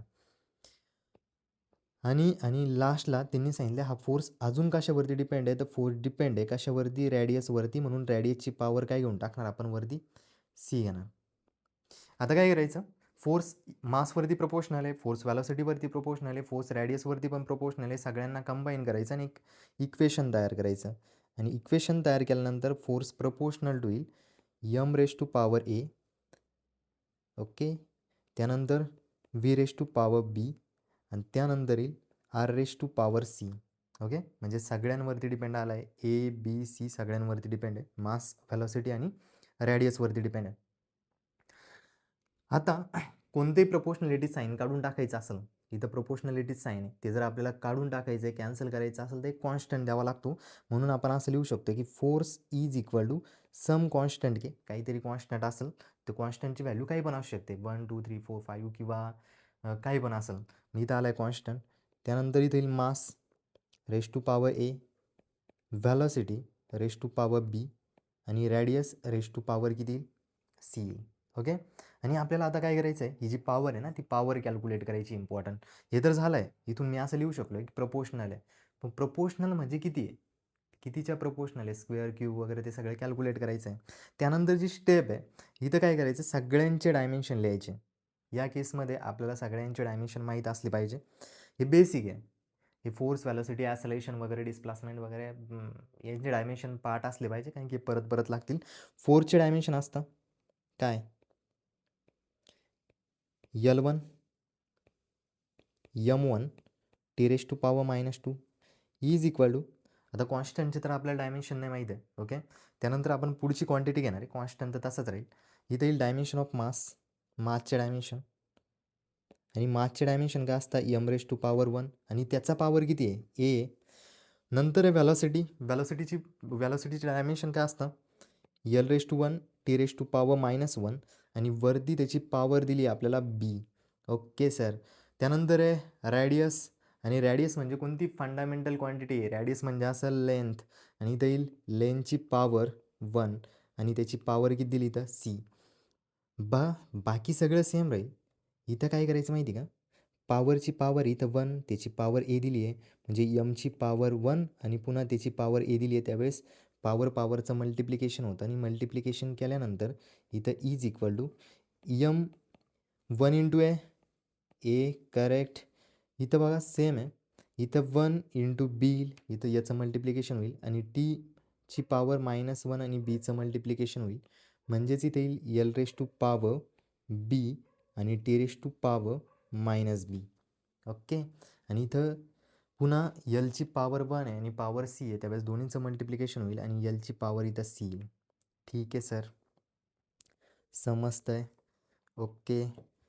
बघा, बेस सेम असेल तिथं पॉवरची ॲडिशन करा. मला इथे यल दिसतोय, इथं पण यल दिसतोय, बेस सेम आहे, पॉवरची ॲडिशन होईल आणि पॉवरची ॲडिशन केल्यानंतर इथं काय राहील बघा, M raise to A, L raise to, इथं दिसतोय तुम्हाला यलची पॉवर बी आहे आणि इथं यलची पॉवर सी आहे, दोन्हींचं ॲडिशन होईल आणि इथं येईल यलची पॉवर बी प्लस सी.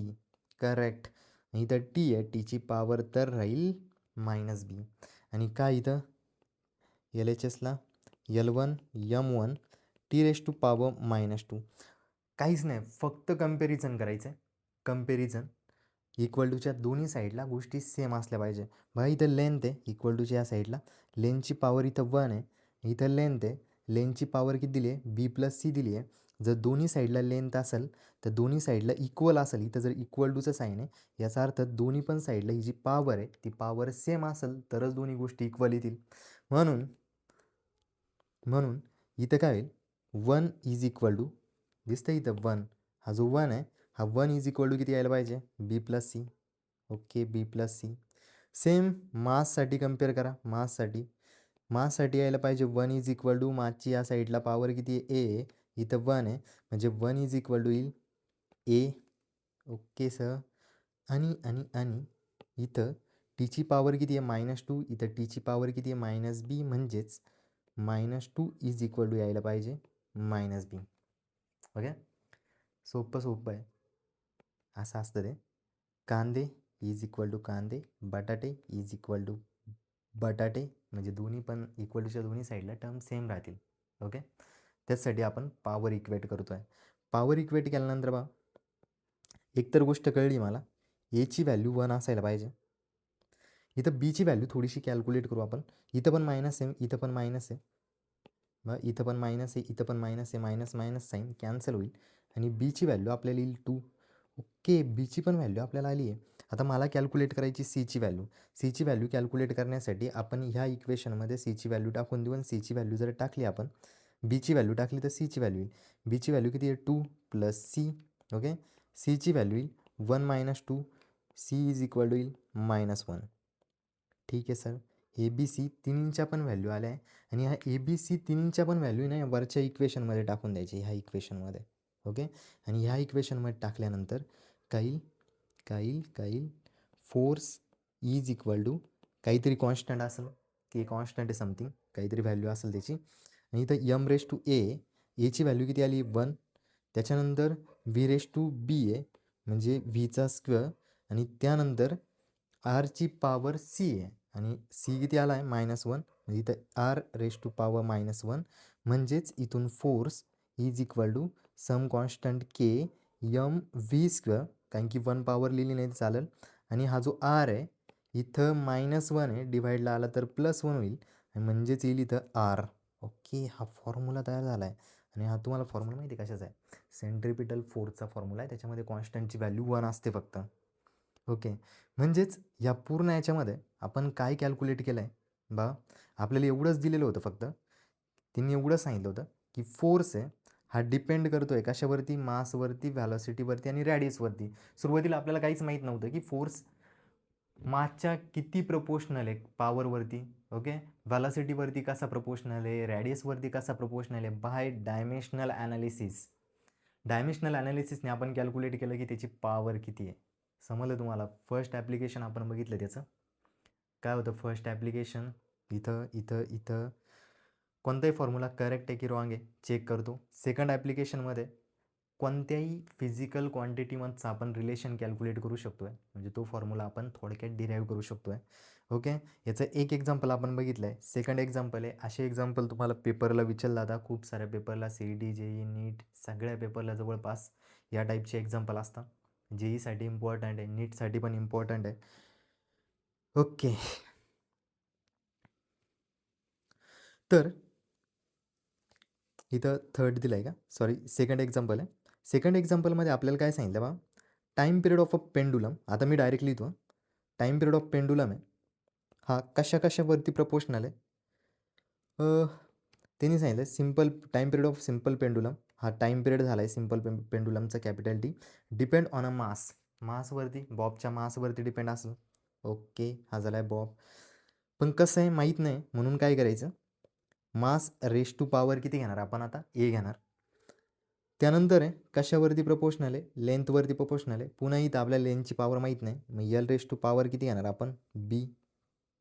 ओके, नंतर आहे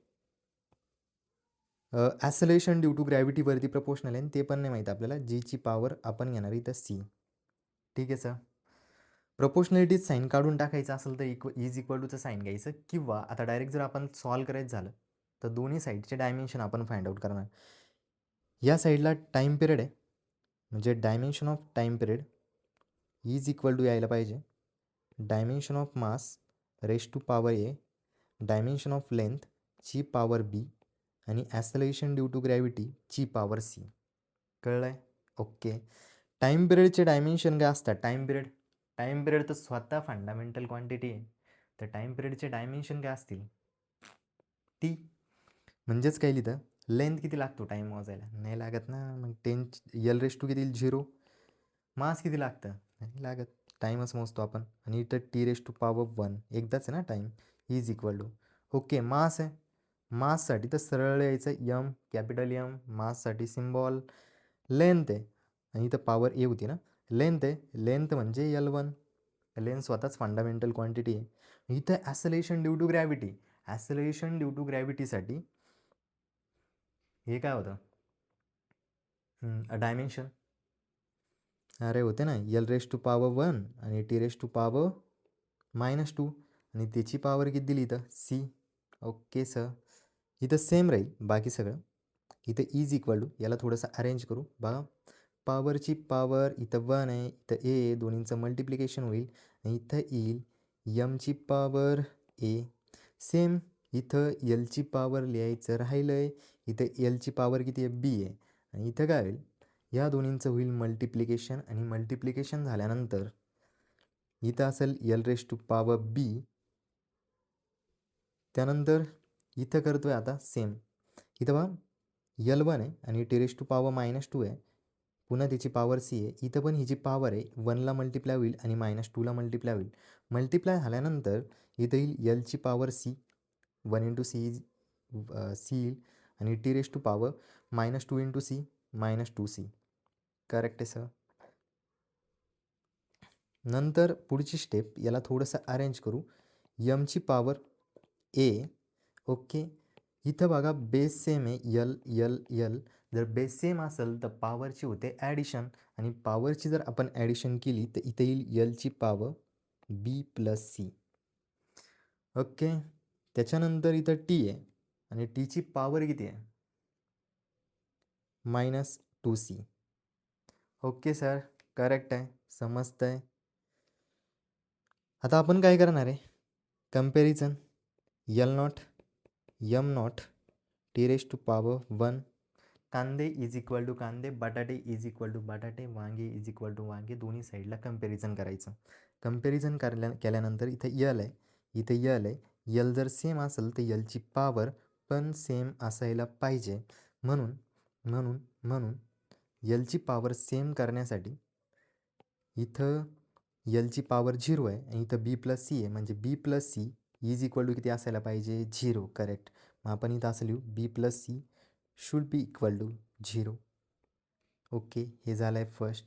यमची पॉवर इक्वेट करा, यमची पॉवर इक्वेट करा. यमची पॉवर किती दिली इथं? ए. इथं यमची पॉवर किती? 0 आहे. दोन्ही साईडला इक्वेट करायचं आहे, म्हणजे ए इज इक्वल टू किती असला पाहिजे? 0. ओके, क्या बात आहे. त्यानंतर इथं बघा, इथं इथं इथं 2c आहे, आणि इथं टीची पॉवर 1 आहे, म्हणजेच 1 इज इक्वल टू किती येईल?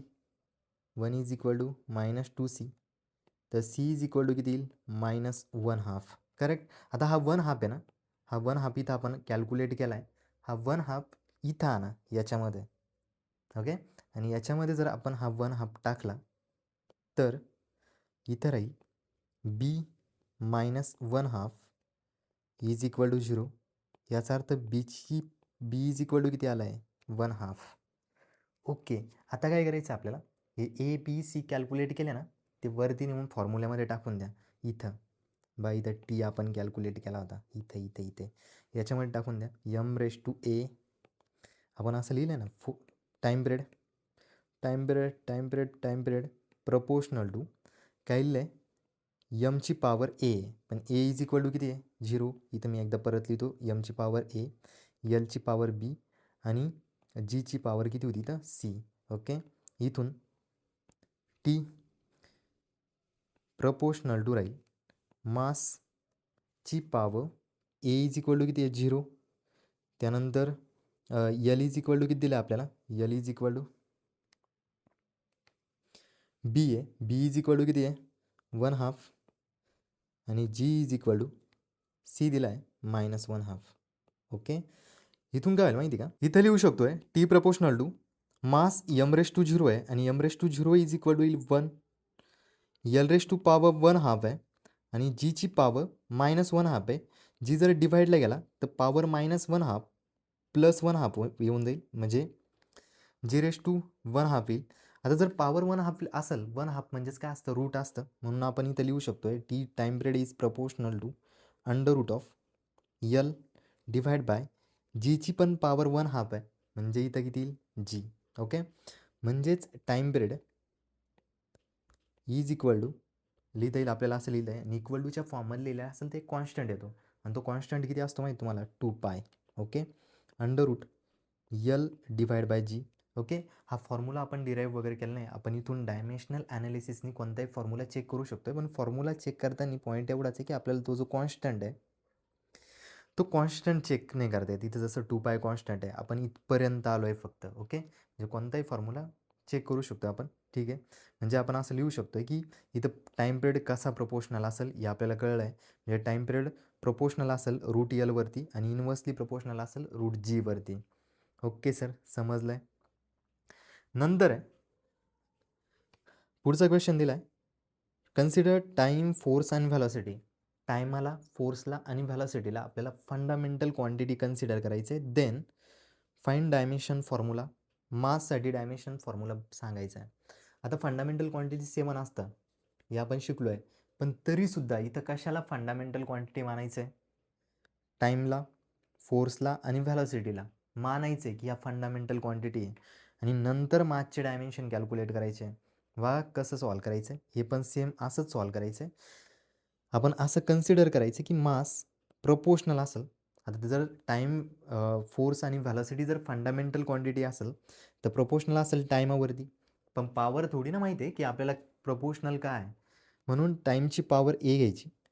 नंतर फोर्स आहे, फोर्सची पॉवर इथं लिहिणार, फोर्सची पॉवर असेल बी आणि व्हॅलॉसिटीची पॉवर आहे सी. म्हणजे time raise to A, force raise to B आणि व्हॅलॉसिटी रेस टू सी असेल समजा. नंतर दोन्ही पण साईडला डायमेन्शन कॅल्क्युलेट करायचे. या साईडला मास आहे, मासचे डायमेन्शन इज इक्वल टू किती असेल,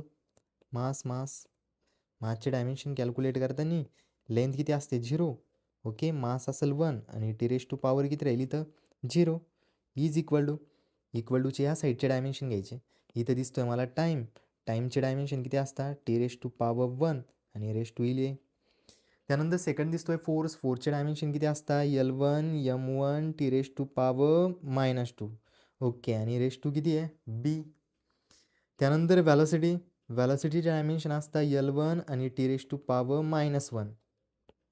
हे झाले व्हॅलॉसिटीचे डायमेन्शन, आणि वरती पॉवर इज इक्वल टू किती असेल सी. नंतर काय करायचं आहे, ही जी पॉवर आहे टीची पॉवर, इथं दोन्हींचं मल्टिप्लिकेशन, इथं पण ह्या पॉवरचं आणि बीचं मल्टिप्लिकेशन करायचं, इथं पण मल्टिप्लिकेशन करायचं, आणि बघा मल्टिप्लिकेशन केल्यानंतर काय येतं आहे, इथं राहील 1 इंटू ए, इथं मल्टिप्लिकेशन होईल 1 into A is equal to किती येईल ए. नंतर यल रेस टू पॉवर वरती दिली 1 आणि त्याची पण पॉवर बी आहे, म्हणजे इथे येईल L raise to power B, M raise to power B आणि T raise to power -2b. Okay sir, समजलं आहे. नंतर यलची पॉवर वरती दिला आहे सी, म्हणजे L raise to power C minus इथं येईल सी. ठीक आहे, आत्ता काय करायचं आहे, जिथं जिथं डिनॉमिनेटर सेम दिसतो आहे, मला इथं दिसतो आहे, इथं दिसतो आहे, इथं दिसतो आहे, जिथं जिथं सेम आहे तिथं तिथं डिनॉमिनेटर लिहायचं. पण आधी मी लेंथ लिहितो आहे.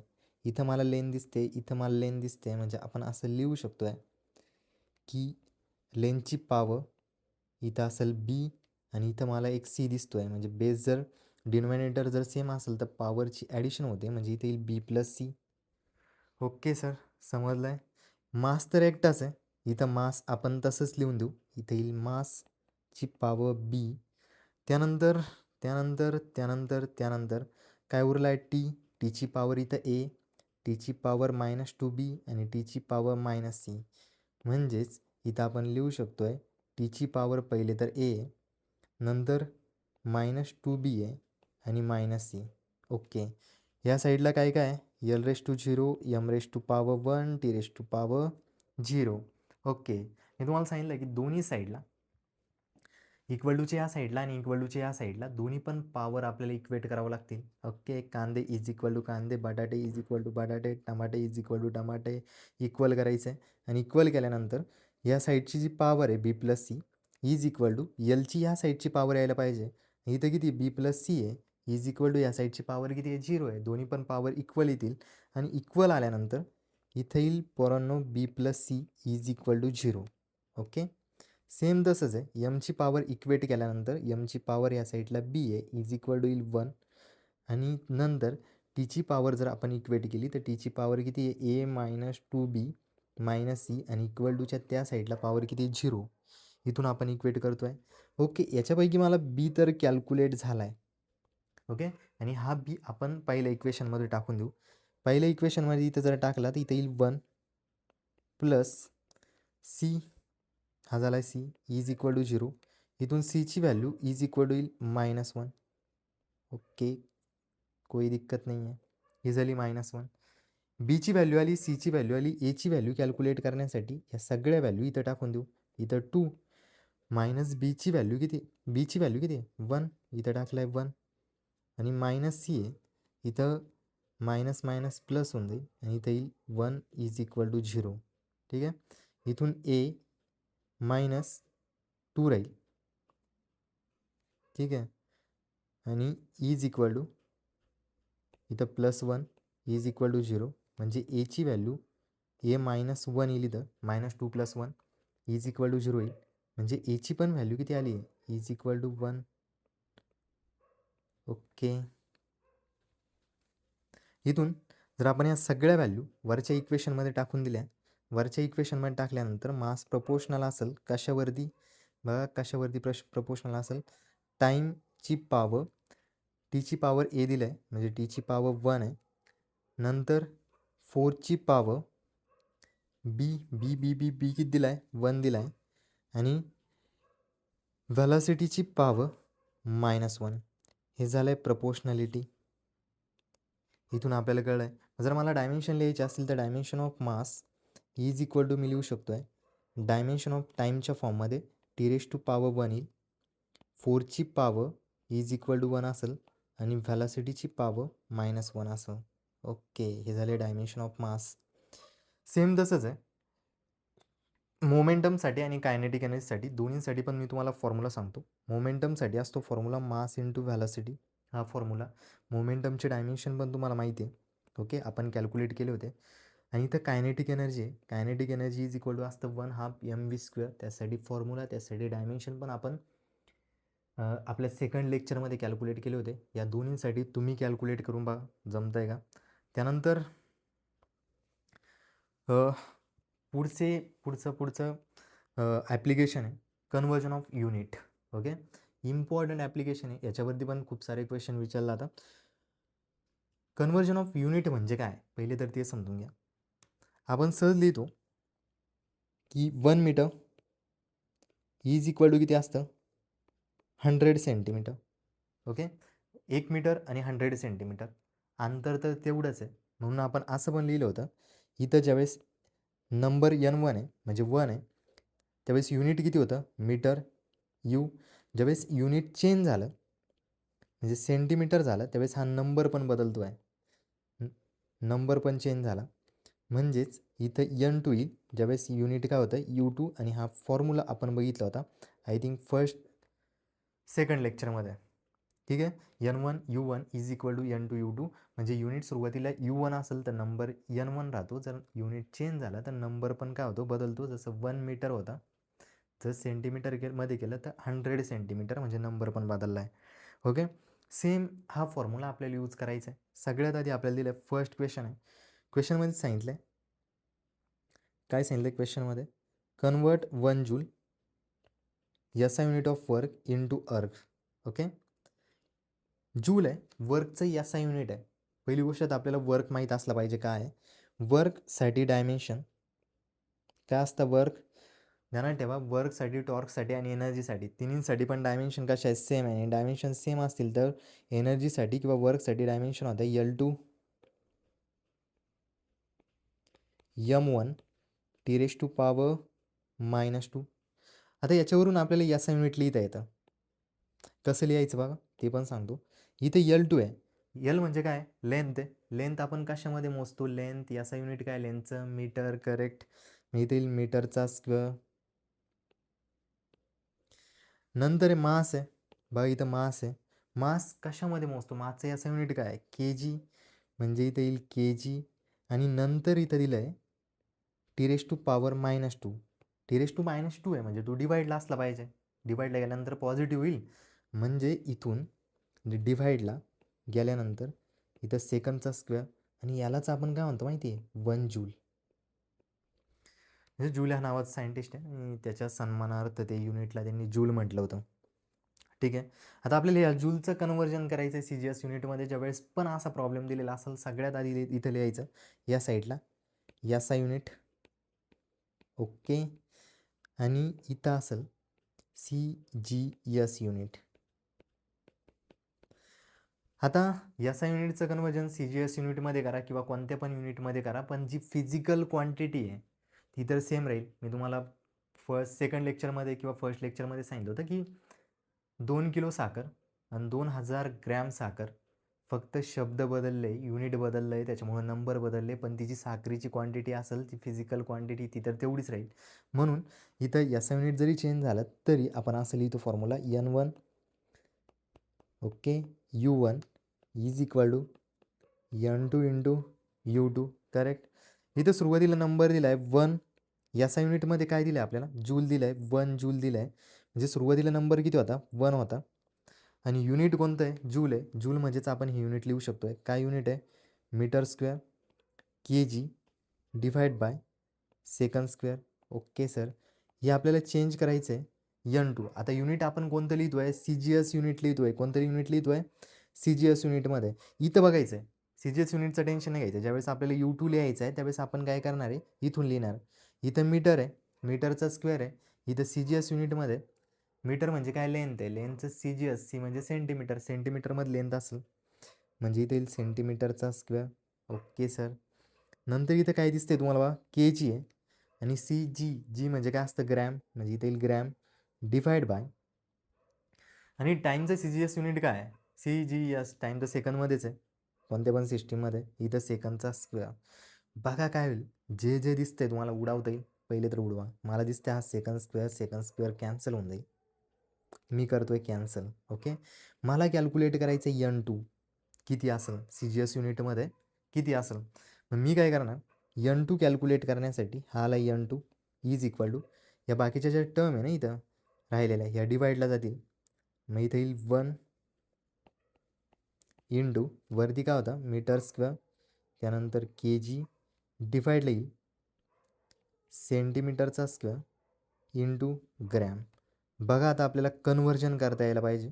कन्व्हर्जन कसं करणार इथं, मला एक सांगा, 1 मीटर म्हणजे किती सेंटीमीटर. तर 1 मीटर म्हणजे किती असतं, 100 सेंटीमीटर. कारण की सेंटीमीटर म्हणजे खूप छोटंसं स्केल आहे, जे आपल्या स्केलवरती असतं तुमच्या छोट्याच्या 2 लाईनमधचं अंतर मोठ्या. आणि 1 मीटर म्हणजे जास्त अंतर आहे. ओके, म्हणजे असे 100 सेंटीमीटर ज्यावेळेस एकत्रित येईल त्यावेळेस इथं येईल मग 100 सेंटीमीटर. ओके, मीटरच्या जागेवरती आपण टाकतो आहे 100 सेंटीमीटर. आणि याचा काय करायचं आहे, स्क्वेअर. ओके, वरती इथं स्क्वेअर दिला आहे. पुन्हा इथं युनिटचं कन्व्हर्जन करायचं. 1 kg म्हणजे किती ग्रॅम? तर 1 kg म्हणजे असतं 1000 ग्रॅम. ओके, टाका इथं. ते पण कळेल तुम्हाला असं का करतोय आपण. डिवाइडला काय सेंटीमीटर स्क्वेअर इंटू ग्रॅम, तसंच आहे बघा. उडवा, काय काय उडवता येईल. सेंटीमीटरचा square cancel, gram cancel, gram cancel. इथं N2 इज इक्वल टू आपल्याकडे येत आहे N2 इज इक्वल टू इथं 100चा स्क्वेअर केल्यानंतर बघा इथं 100चा स्क्वेअर येतो आहे. आणि हा जो 100चा स्क्वेअर केल्यानंतर किती येईल? 10,000. Okay sir. इंटू इथं 1000 म्हणजेच N2 इज इक्वल टू किती झालं आहे? 10⁻7. ओके, 10⁻7. म्हणून म्हणून म्हणून म्हणून आपण असं लिहितो की 1 जूल इज इक्वल टू 10⁻7 अर्ग. ओके, अर्ग काय असतं? CGS युनिट ऑफ वर्क आहे. ठीक आहे, समजलं आहे. नेक्स्ट क्वेश्चन आहे, if a particular new system. समजा आपल्याकडे एक पर्टिक्युलर न्यू सिस्टीम आहे. जसं 3 सिस्टीम तर आपल्याला माहिती आहे कोणत्या कोणत्या. CGS, त्याच्यानंतर MKS, त्यानंतर FPS. या 3 सिस्टीम माहिती आहे. SI सिस्टीम पण माहिती आहे. पण आपण गेलो एखाद्या दुसऱ्या ग्रहावरती, तिथं नवीनच सिस्टीम आहे. काय सिस्टीम आहे तिथं बघा. In a particular new system 2 kg is unit of mass. म्हणजे ज्याला आपण युनिट ऑफ मास किती आपलं kg आहे, 1 kg. पण तिथं किती आहे? ज्याला आपण 1 kg म्हणतो त्याला ते 2 kg म्हणताय. ओके, असू शकतं. त्यानंतर 5 metre is unit of length. म्हणजे आपलं युनिट ऑफ लेंथ किती? 1 मीटर आहे. त्यांचं युनिट ऑफ लेंथ ते एक कशाला म्हणताय? 5 मीटरला एक म्हणताय ते. ओके, 5 मीटर हे झालं आहे त्यांचं युनिट. आणि 4 सेकंद हा टायमाचं युनिट आहे त्यांचं. तर आपल्याला विचारलं आहे आपल्याकडचं जे 1 न्यूटन फोर्स आहे तो त्यांच्या न्यू सिस्टीममध्ये किती असेल. ओके, पहिले तर 1 न्यूटन म्हणजे काय? कोणतं डिराइव्ड युनिट आहे? 1 न्यूटन युनिट कुठून आलं आहे ते आधी आपल्याला कॅल्क्युलेट करावं लागेल. न्यूटन युनिट कशाचं आहे? फोर्सचं. म्हणून फोर्सचे जर आपण डायमेन्शन लिहिले, डायमेन्शन आलं तर सगळं आलं. युनिट आपल्याला कॅल्क्युलेट करता येतं आहे. डायमेन्शन आहे फोर्सचे L1 M1 T⁻⁻². ओके, इथे दिलं आहे लेंथ आपण कशात मोजतो? मीटरमध्ये. मास कशामध्ये असेल? SI युनिटचा विचार करतोय आपण, kgमध्ये. आणि टाईम कशामध्ये असेल? सेकंदमध्ये. म्हणून इथे सगळ्यात आधी मी मास म्हणजे काय लिहितं? kg. एकदाच आहे. लेंथ पण एकदाच आहे म्हणजे आलं आहे मीटर. आणि नंतर हा सेकंडची पॉवर -2 आहे म्हणजे डिवाइड येईल. आणि इथे किती असेल? Second square. हा 1 kg/m², यालाच आपण लिहितो 1 न्यूटन. ओके, आणि मला SI युनिटमध्ये काय लिहायचं माहिती का? इथं काय करायचं आहे? 1 न्यूटन आहे आपल्या सिस्टीममध्ये, त्याला कन्वर्ट करायचं आहे न्यू सिस्टीममध्ये. मी इथं ही असेल आपली SI सिस्टीम. ओके, आणि इज इक्वल टू इथं असेल न्यू सिस्टीम. एक गोष्ट ध्यानात ठेवा, जर समजा आपल्याकडं ज्याला आपण 1 kg म्हणतोय त्याला जर ते 2 kg म्हणत असतील, पण ज्यावेळेस एखाद्या गोष्टीला मोजणार आहे त्यावेळेस तिची जी क्वांटिटी आहे ती क्वांटिटी सेम राहायला पाहिजे. म्हणजेच फक्त युनिट बदलतोय, ते त्याला काहीतरी वेगळं म्हणताय, आपण काहीतरी वेगळं म्हणतोय. पण मेजरमेंट ते मेजरमेंट दोन्ही पण ठिकाणी सारखंच राहायला पाहिजे. क्वांटिटीमध्ये, फिजिकल क्वांटिटीमध्ये नाही बदल होणार. म्हणून आपलं इथं फॉर्म्युला अप्लाय करू शकतो आपण. N1 U1 is equal to N2 U2. Okay, इथं N1 आहे, 1 न्यूटनची व्हॅल्यू आपल्याला कॅल्क्युलेट करायची. आणि न्यूटन म्हणजे काय? kg metre. इथं दिलं आहे kg metre per second square. Okay, is equal to बघा इथे N2. आता न्यू सिस्टीममध्ये U2 युनिट काय असेल? सोपं आहे. इथं ज्याला आपण 1 kg म्हणतोय ना त्याला ते किती म्हणताय? 2 kg. लिहा इथं मग इंटू 2 kg. ज्याला आपण इथं मीटर म्हणतोय ते त्याला किती म्हणताय? बघा इथं किती मीटर? 5 मीटर म्हणताय. म्हणजे काय येईल? मीटरच्या जागेवरती इंटू इथं 5 मीटर डिवाइड बाय ज्याला आपण 1 सेकंद म्हणतोय त्याला ते 4 सेकंद म्हणताय. म्हणजे इथं 4 सेकंदचा स्क्वेअर. ठीक आहे, बघा काय काय कॅन्सल होत आहे. इथं kg झाला आहे, इथं kg कॅन्सल. इथं मीटर कॅन्सल, इथं सेकंड स्क्वेअर कॅन्सल, पटपट कॅन्सल करायचं. आणि कॅन्सल केल्यानंतर इथं राहतोय फक्त 1, इथं राहतो इज इक्वल टू n2, इथं राहील हा इथं 2 × 5 10. ओके सर, इथं येईल 10 डिवाईडला बघा काय येत आहे 4चा स्क्वेअर येईल आणि 4चा स्क्वेअर इज इक्वल टू किती असेल 16. ओके 16 इथं मल्टिप्लाय जाईल आणि n2ची value n2 is equal to 16 divide by 10 is equal to 1.6. Correct आहे.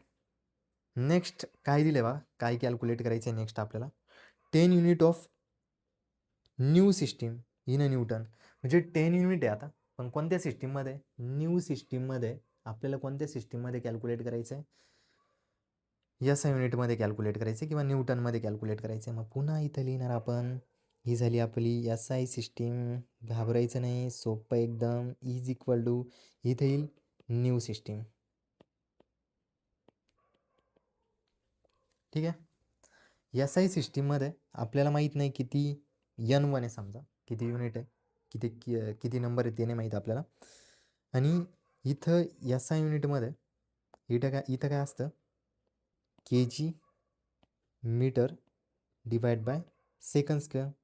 इथं आपण त्याचे न्यू सिस्टीममध्ये किती युनिट घेतो आहे बघा, इथं दिलं आहे 10 युनिट घेतो आहे न्यू सिस्टीमचे. मग इथे येईल 10 युनिट न्यू सिस्टीमचे. ओके, आणि आपल्याला न्यूटनचे कॅल्क्युलेट करायचे किती असतील, किती न्यूटन असलं, म्हणून मी इथं n1 लिहिलं आहे. इथं ज्याला आपण 1 kg म्हणतो त्याला ते किती म्हणताय बाबा, 2 kg म्हणताय ना, 2 kg. ओके, त्याला म्हणताय 2 kg. ज्याला आपण 1 मीटर म्हणतोय त्याला ते म्हणताय 5 मीटर. आणि ज्याला आपण 1 सेकंद म्हणतोय त्याला ते म्हणताय किती सेकंद, 4 सेकंद. ओके, 4 सेकंदचं येईल इथं स्क्वेअर. इथं सेकंड स्क्वेअर कॅन्सल होऊन जाईल, पण 4चा स्क्वेअर तसाच राहील. kg कॅन्सल होईल, मीटर कॅन्सल होईल. Okay sir, n1 is equal to काय येईल बघा, n1 इज इक्वल टू इथं 10, इथं काय येईल, इथं आहे 10 इंटू इथं 2 आहे आणि इथं 5 आहे. ओके, 2 × 5 म्हणजे येईल इथं 10 × 10 100 डिवाइड बाय 4चा स्क्वेअर इज इक्वल टू 16 येईल. इथून जर आपण n1चं कॅल्क्युलेशन केलं तर n1 इज इक्वल टू इथं येईल 50 डिवाइड बाय 8 किंवा 25 डिवाइड बाय 4. ओके, असं कॅल्क्युलेशन येणार आहे. त्यानंतर नेक्स्ट पॉईंट आहे limitation of dimensional analysis. Dimensional ॲनालिसिसचे लिमिटेशन काय लिमिटेशन येत आहे त्याच्यावरती. फर्स्ट लिमिटेशन आहे by this method the value of dimensionless constant can not be calculate. म्हणजे आपण फॉर्म्युला डिराईव्ह करत होतो, एकच प्रॉब्लेम येत होता की तो जो कॉन्स्टंट आहे तो कॉन्स्टंट आपल्याला कॅल्क्युलेट करता येत नव्हता. जसं की आपण कॅल्क्युलेट केलं होतं बघा फॉर्म्युला टाईम पिरियडसाठी, time period is equal to आपण असं लिहिलं होतं फक्त proportional to √L divide by G. पण आपल्याला इथं प्रपोर्शनॅलिटी कॉन्स्टंट किती आहे 2π, तो आपल्याला कॅल्क्युलेट करता नव्हता आला. हे झाले limitation of dimension. Second limitation काय, it can not derive an equation. म्हणजे असे इक्वेशन डिराईव्ह नाही होऊ शकत ज्याच्यामध्ये टिग्नोमेट्रिक, एक्सपोनेन्शियल आणि लॉगरिथमिक फंक्शन आहे, कारण की याचे डायमेन्शन्स किती असतात 1 असतात. मग आपल्याला कळणारच नाही की तिथे फंक्शन आहे किंवा नाही आहे. त्यानंतर थर्ड नंबरचा आहे it can not distinguish between 2 different physical quantities having a same dimension. जसं डायमेन्शनल ॲनालिसिसने आपण सांगू पण शकतोय, पण एक प्रॉब्लेम आहे की आपल्याला कळणार नाही ती एनर्जी आहे की वर्क आहे की टॉर्क आहे. ओके, कारण की सगळ्यांचे डायमेन्शन कसे असतात, सेम असतात. हे झालं आहे डायमेन्शन कंप्लीट. पुढच्या लेक्चरमध्ये आपण बघणार आहे errors in a measurement. Okay, एररचे खूप सारे आपण क्वेश्चन सॉल्व करणार आहे. ॲब्सोल्यूट एरर वगैरे काय असतं ॲडिशनमध्ये किंवा सबट्रॅक्शनमध्ये. त्यानंतर मल्टिप्लिकेशन डिवायडेशनमध्ये एररचे कॅल्क्युलेशन कसं केलं जातं. त्यानंतर एररचे खूप सारे PYQ JEE लेवलचे, नीट लेवलचे आपण सॉल्व करणार आहे. तर भेटू पुढच्या लेक्चरमध्ये. थँक्यू.